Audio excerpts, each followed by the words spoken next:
Welcome to Frankfurt International Airport, where we're joining up with Swissport's ground handling team today out on the ramp to watch how this company performs its aircraft turnarounds. We'll also get to drive all over the airfield, spot a bunch of great planes, check out various parts of the Swissport operations, and meet a bunch of their great team. Welcome to Frankfurt International Airport. As you can see, I'm out here on the ramp, and we are going to be today all over the airside area checking out how aircraft get turned around. And specifically we're doing that with Swissport. And that's interesting because Swissport is brand new here. They just started offering ground handling services and passenger services at the beginning of February, so less than a month ago, and they're kind enough to offer us a chance to see what they do. Swissport, of course, you've probably seen it. If you've been to an airport around the world, you've probably seen that logo. They're the largest in the world of this type of company that offers a whole range of services: ground handling, passenger services, subsidiaries that do fueling, de-icing, much more. So really cool to get a chance to see inside that operation and get up close, of course, to a bunch of nice aircraft at this very busy, very big airport. Right now we're in front of a LOT Polish 737 that's getting loaded up with bags, and we're waiting for Air Europa, which is another customer of Swissport's, to arrive at the remote stand right next door.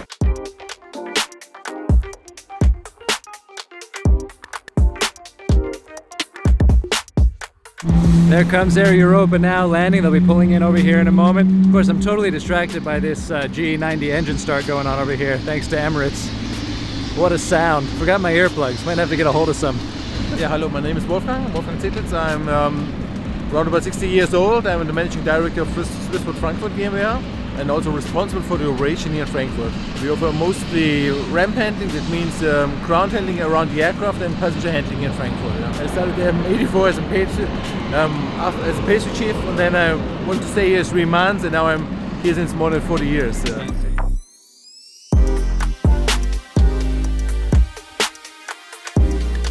The application is very nice. Yeah. It grew up a lot, and I think it's very helpful for all the people working in aviation.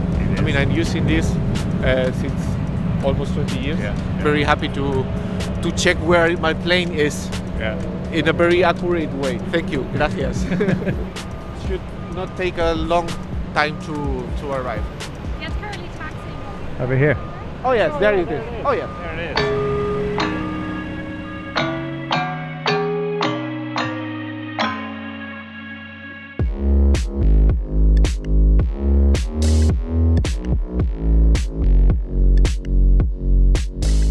Yeah, we have one head loader, and he got the signal from the cockpit normally, or we have to do ground and cockpit communication with the headsets. Yeah.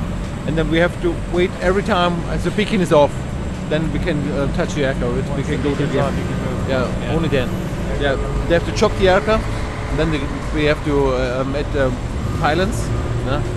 And then then ground power is on, then the stairs will be ready at the aircraft. So only with every time with 2 person. One is driving this there and the other one who is escort him. And then we start the offloading.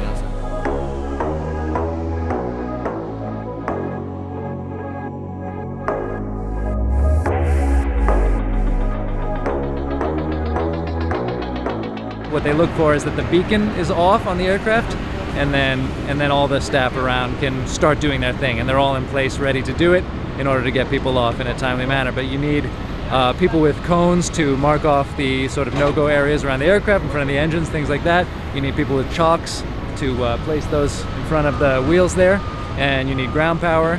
You've got these buses that are already in place to take passengers off, and of course the air stairs, which they will need to deplane. Of course, this is specific to a remote stand. Something at a fixed jet bridge will be a little bit different, but essentially on the ground, all the same stuff, just no buses.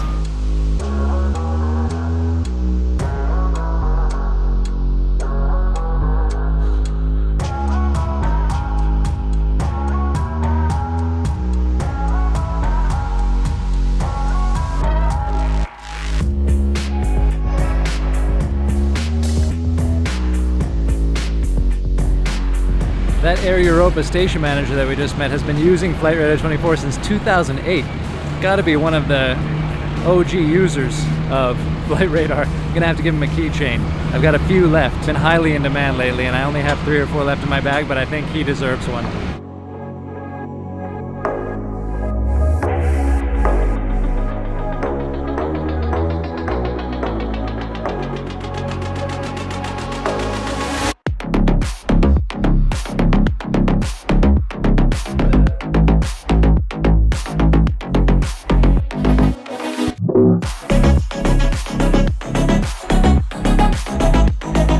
As you can see over here, we have the spot on the aircraft where the ground power gets connected, and that's also where one ramp agent will be plugging in comms. So he'll be able to talk to the flight deck with headphones here. You can see him right there, and give those kind of last minute instructions, information, hear from them when it's time to disconnect the ground power and when they can start the push.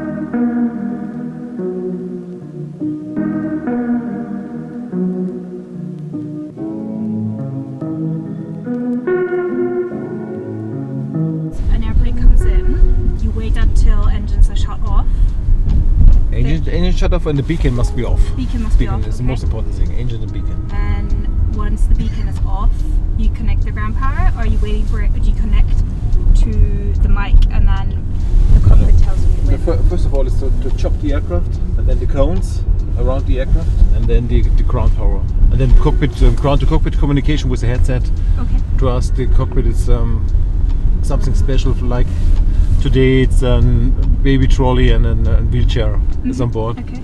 and we have to separate this from the local bags.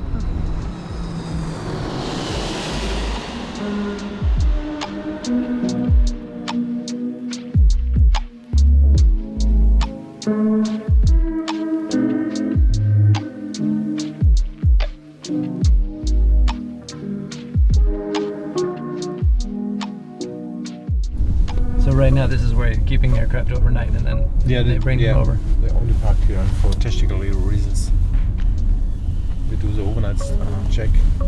It's cheaper to tow the aircraft on this side of the airport as that is stated at the Terminal 1 or Terminal 2.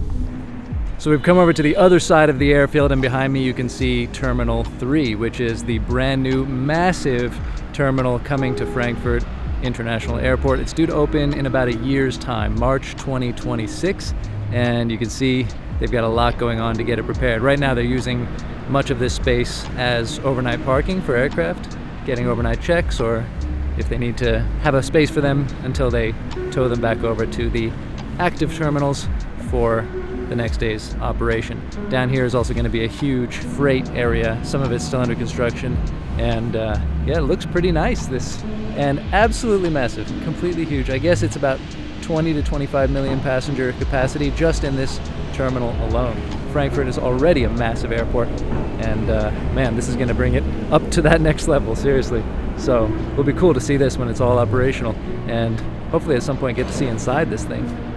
Maybe before they become operational. Anyway, cool stuff. What's the cost difference to airlines using remote stand, stairs, and jet bridge stand? Yeah, the remote stand, it's a little bit cheaper than a bridge stand, of course, that's right. But they will have additional costs on remote stand. They need buses to bring the passenger to the aircraft or back, and the process time is also it's longer on a remote stand. And of course, for the centralized infrastructure, the difference is not so huge. So overall a bit cheaper, but maybe not as much as people think? Yeah, of course. So here in Terminal 3 you have also stands without bridge.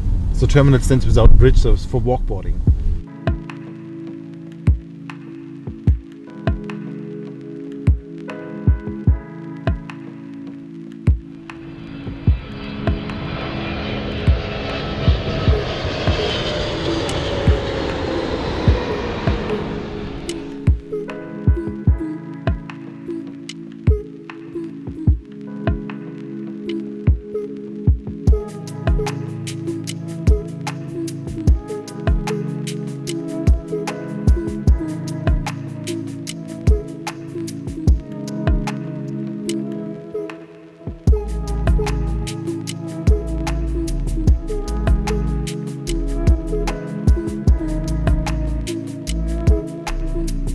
So here you notice they're bringing containers off the aircraft. It's a bit of a different scene where they load those then onto these, I don't know what they're called, container conveyors. I'm sure there's a name. I'll put it down here once I find out, unless I come back to tell you later.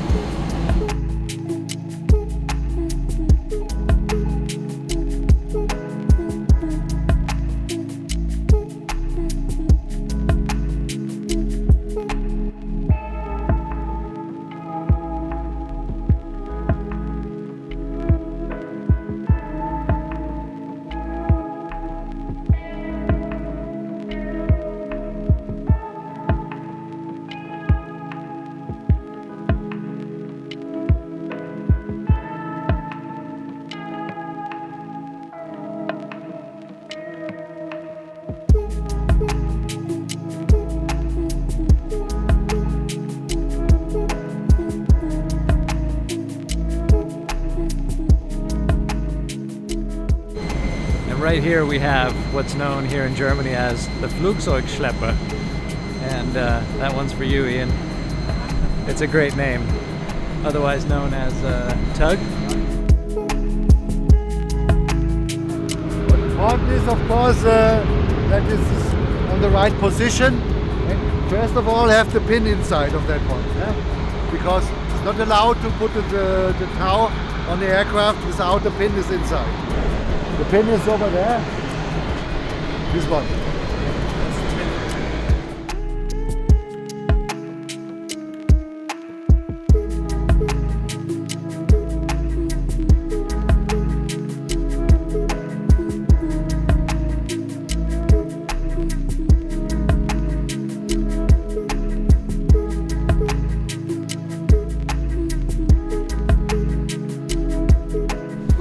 Hello. Hello. Hi. Nice to meet you. Yeah, hi. Hello. Head of ramp. Okay, nice. So now we show the OCC. Yeah. Yes. It's our office where the ramp agents at TRC is sitting. And that's our OCC. So we have here the different allocators. They're allocated for bus driving, for ramp, for cargo and for baggage. And there in front is the employees. Okay. And the dispatcher or the allocator said, okay, next flight is KLM 123, and then he send out the loading team. Was brauchen Sie? Die Maschinen, die hellgrün sind, die sind weg. Die sind schon also Abflug. Die grünen sind auf Position. Die auf was grün ist, sind auf Position. Also die sind, da sehe ich das Zeichen, zum Beispiel 11:30 Uhr will sie raus. Da sind die Uhrzeiten, die oben, lokale Uhrzeiten. Also um diese Zeit wollen sie raus. Das sind die Abflugzeiten, die müssen ja raus. Ja, also wir müssen mal bis dahin schaffen. Wird auch geschafft. Dann fängt zweite Welle. Zweite Welle, Ja. okay. Wie lange ist die Schicht immer? Also fängt 4:30 Uhr 4:30 bis 23 Uhr. 23 Uhr. Und dann habt ihr aber 2 Schichten oder 3 Schichten? Wir machen 2 Schichten. 2 Schichten. Ja, weil ganz früh morgens kommen ja auch viele rein. Ne? Ich habe Cargomaschine für 4:30 Uhr. Ja.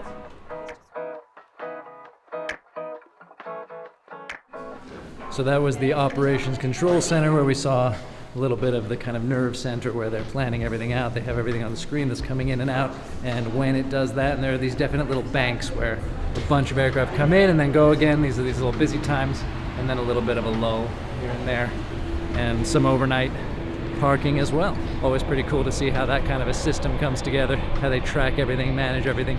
Schön. Ja, schade. All right, we're getting handed off to a new tour guide / minder. Tell me, what was your name again? Alp. Alp, okay, and you Hi. with ending up on camera, all good? Okay, nice. Everything's fine. Nice, cool. All right, so we're gonna go check out a pushback. Let's go.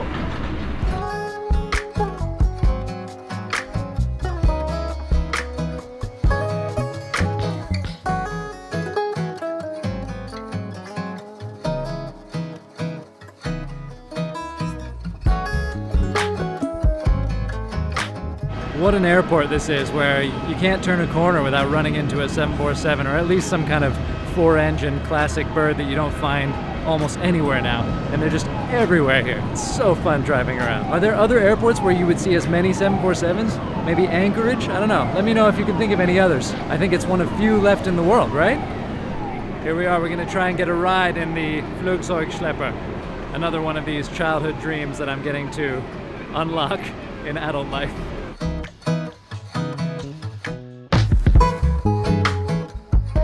right, we're gonna do it. If I can figure out how to get in this thing. How to get in. No worries. Push it on. Wow. This seat kind of bounces up and down. I don't know why, but it's very comfy. And now I know how to open one of these doors.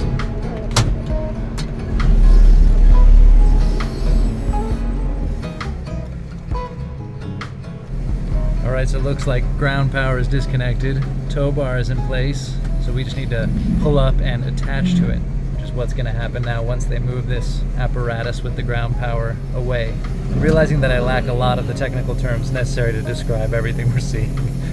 But y'all can fill it in on the comments where I got things wrong.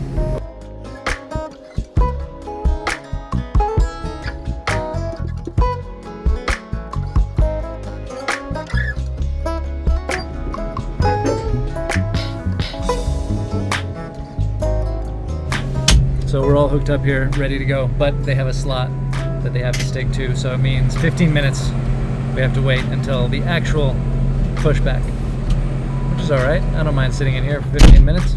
Also, I realized earlier that I misspoke when I referred to the guy with the headphones attached to the aircraft for comms with the flight deck. I referred to him as a ramp agent. That's actually only one person in a team that handles a turnaround, and pretty much everyone else in that setup is referred to as a loader, and they'll do various jobs. It's good to get these things right. Yannick. Yannick, cool. How long have you been doing this? It's a difficult question. I started in 2019 at Berlin Airport. I've done this next to university, and then I took a break for 2 years to work at a different company in engine development, and now I've finished my master's degree and I'm back here. I'll actually start my pilot training with Luxair in April. Amazing. That's great.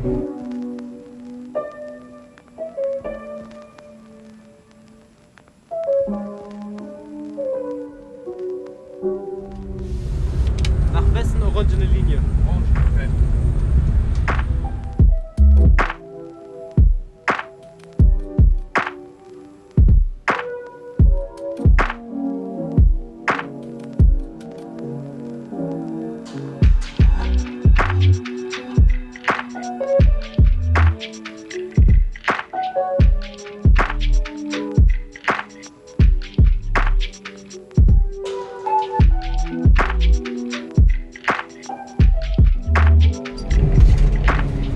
For the ride.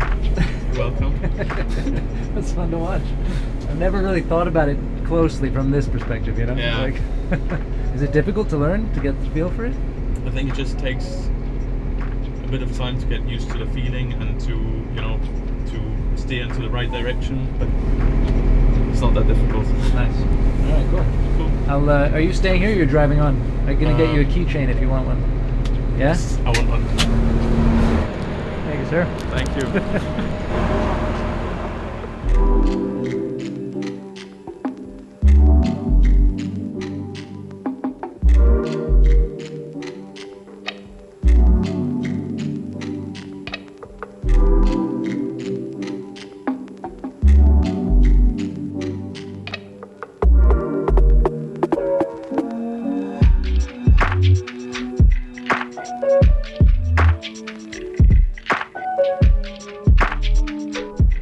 All right, we've come to position Echo 9 here because we got a very special arrival here, and it's Uzbekistan Airways 787. Quite a cool aircraft, quite exotic. It's rare that I've seen it in person, and a very special paint scheme on that one too, really unique among airlines. And this will be our chance to see a wide-body coming in and getting turned around for the first time today. So, very cool. I think it just landed a couple minutes ago, we just saw it, so should be along over here shortly. A little bit early, I think. Good job by them today.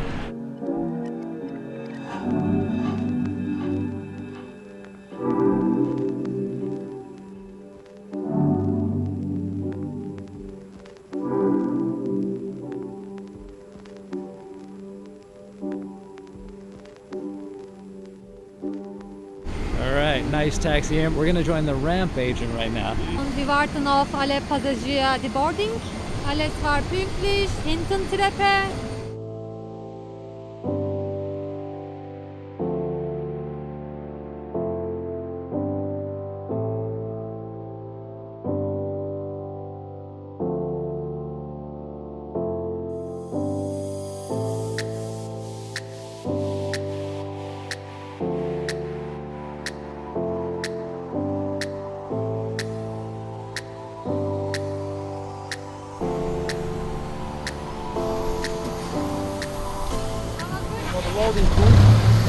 bring the things that we can offload the cargo and the containers with the baggage, and yeah, we got a lot of cargo inside. There is a water service also now coming. Oh yeah, for the wastewater. So we've got a number of big pieces of cargo ready to go on. But first they have to get the items in there off. They're waiting for the loaders to come do that. They have a wastewater truck coming to take out the wastewater. And we've got catering over here. A lobster airplane logo catering. One I've never seen before actually.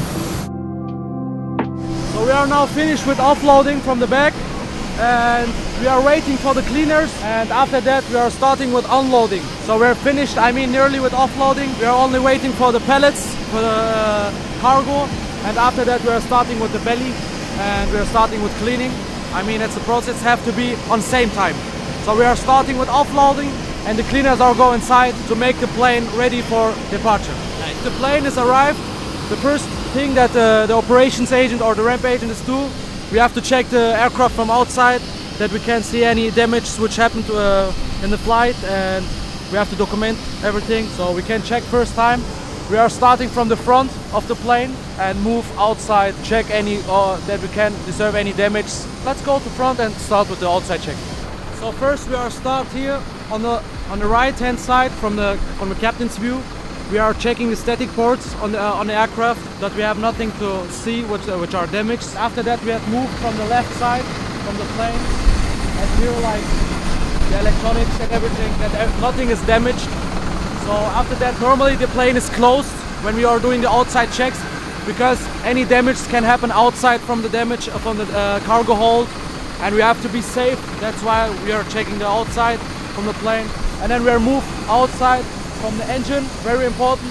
Also the static ports here at the right side, they are really important instruments for the pilot, and then we can go left. We are only looking for damage or something which is like many times you can see on aircrafts they arrive and at the handling before they get some damage. So we have to check it every time on every flight. So before the plane is arrived, we are doing an FOD check to check the position is cleared from metal and something else, and then we are doing the outside check, and also again before the departure when we are finished with operating, then we are also check again the aircraft for any damage. So we are doing the walk around. Now we are checking the wings, so no damage. Also it's all good, all is good, and we are every time move out of the plane, so from outside, because we can't walk under the wing and we miss there and we can't see anything if something happens. Yeah. Also for safety, got here a lot of signals for the drivers. We are not driving under the wing, we are driving from outside, and we are driving very slow on position. That's really important, because we don't want any damage on the aircraft and damage for persons also. That's why we are driving slowly on the position. Yeah. So now we are checking the wings from the back. Everything is good with the flaps and with the spoiler. To check the tires, that we don't have any metal inside or something else. So here we can see the aircraft tires. You can see the rims is very good. So I mean the aircraft tires is okay to fly. Also like from the forward, we had at the after we got also like a cargo hold, which we have to check any damage or something else. But I mean it's really clear, nothing to do. Also very important are the doors when they closed, because you see the stairs at many airports. It can be happen from departure that we have any damage on the door, and we have to check it that we don't have any damage at arrival. Also at departure, it's very important. Now we can see the stabilizers and everything. It's looking okay, so nothing to.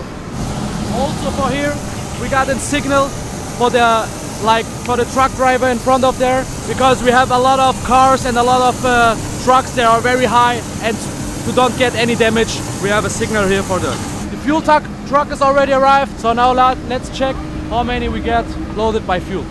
Okay. First we have to wait for crew change.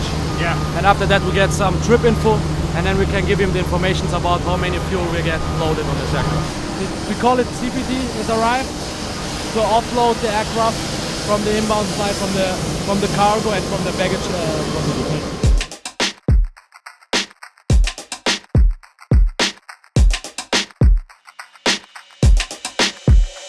Toma.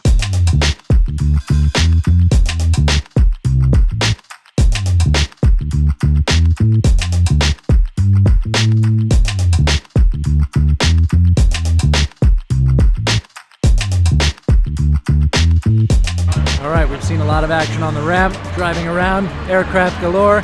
Now we're gonna go check out the check-in area, see if there's anything interesting to see over there. So Swissport is handling 18 airlines here at Frankfurt in terms of the ground handling side. 5 of those they're also doing passenger handling for, which means everything from the check-in desk onward. So where they do the passenger handling, that includes check-in and also the gate services.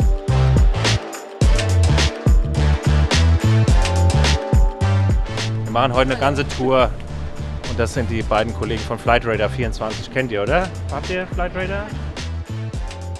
Und magst du einmal sagen, welches Flugzeug für euch so die meiste Arbeit macht? Ja, die meiste Arbeit natürlich durch dieses hohe Ladevolumen sind natürlich die Frachter.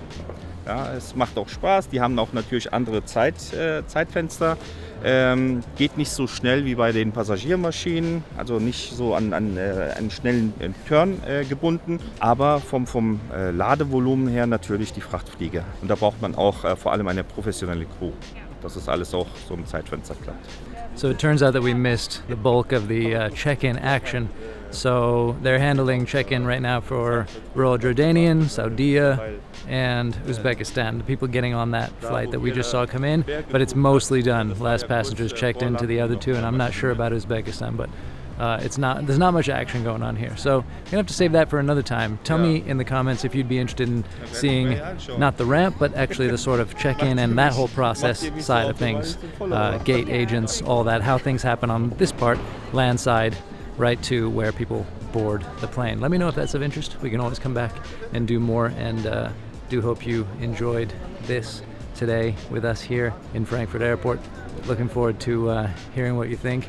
If nothing else, this airport just has the most amazing collection of airplanes. I think most of you will agree about that. So thanks for hanging out with us today. Hope it was interesting. And in Frankfurt, for Flight Radar 24, I'm Gabe Lee.